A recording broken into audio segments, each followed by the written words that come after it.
Ang pagkakaroon ng mga tulay na sira at mapanganib ay hindi lamang nagdudulot ng pangamba sa kaligtasan ng mga taong gumagamit nito, kundi nagbabawas din ng epektibong transportasyon sa mga komunidad.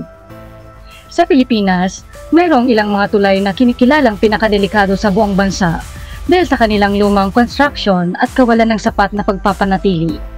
Ang mga tulay na ito ay nagiging sanhi ng panganib sa buhay at kaligtasan ng mga mamamayan na maaaring magdulot ng malubhang disgrasya. Kaya't dito ay ating alamin ang pinaka-nakakatakot na tulay sa Pilipinas. Pero bago yan ay huwag kakalimutang mag-subscribe sa ating channel para laging updated ka sa ganitong klaseng video.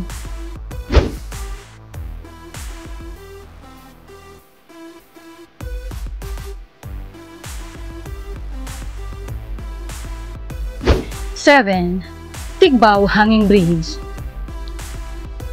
Ang Bohol ay isa sa pinakamagandang lugar sa Pilipinas dahil sa magagandang atraksyon nito gaya ng Chocolate Hills.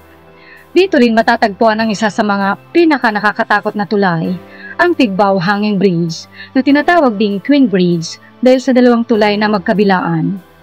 May taas itong 25 metro mula sa ilog ng Lubok sa Bohol at ito ay ginawa upang mapadali ang paglalakbay ng mga residente.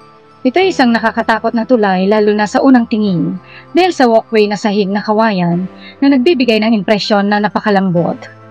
Gayunpaman, ang tulay ay mapanlinlang lamang dahil ito ay gawa sa metal at ang layer ng kawayan ay dinagdag lamang upang bigyan ito ng nakakatakot na impresyon. Habang tumatawid ka, ito ay umuuga at magbibigay sa iyo ng takot na pakiramdam na parang lumulutang ka at mahuhulog. Sa kabilang banda, ito ay ligtas na tawiran at naging isang dinarayong atraksyon pa nga sa lugar. 6. Hanging Bridge, Bontoc. Ang paglalakbay mula sa Banawe hanggang sa Sagada ay magbibigay sa iyo ng nakakamanghang tanawing gaya ng rice terraces.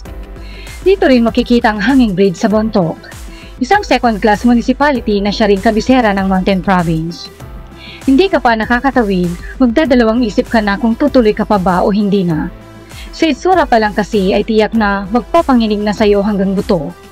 Ang mga rehas naman nito ay mukhang maayos, ngunit ang walkway o sahig ay tila maliit at hindi komportable. Nakadagdag pa sa takot ang mga naglalakihang mga bato sa ibaba na maaaring maisip mo na lasog-lasog ang iyong katawan sakaling mahulog ka man dito. Kaya't kailangan mo ng dagdag na tapang upang maisakatuparan ang pagtawid sa tulay na ito. 5.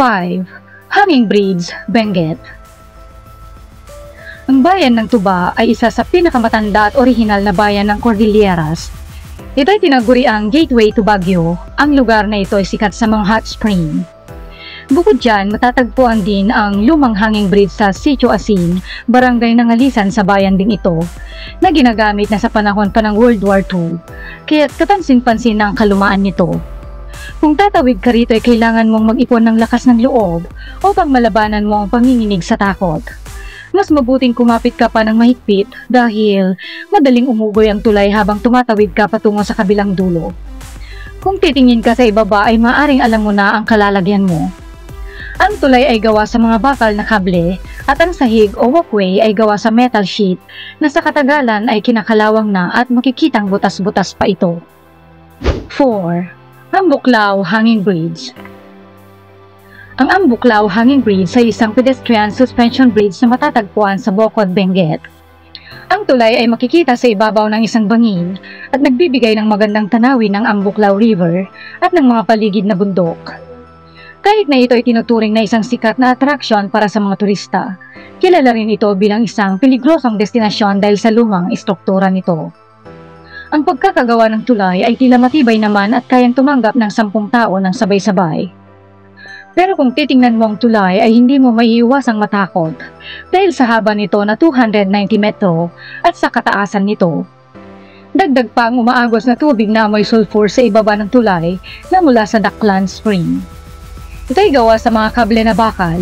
Ang sahig nito ay gawa sa welded steel rods at meron din itong wire mesh sa gilid na pinoprotektahan ng mga tumatawid upang hindi mahulog kapag umuugoy ang tulay. Sa itaas ay may makapal na bakal na nagdadala ng karga na nakakabit sa sahig sa ibaba. 3. Tibag Sabang Bridge.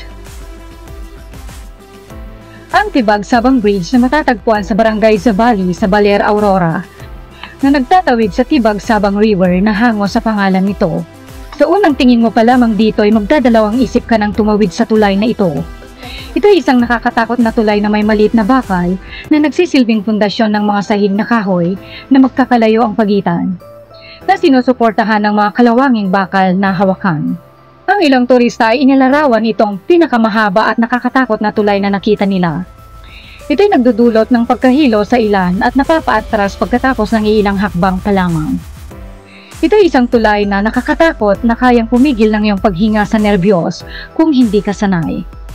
Gayunpaman, ito ay nagbibigay ng kakaibang karanasan at ng magandang tanawin ng Tibag Sabang River at ng paligid nito.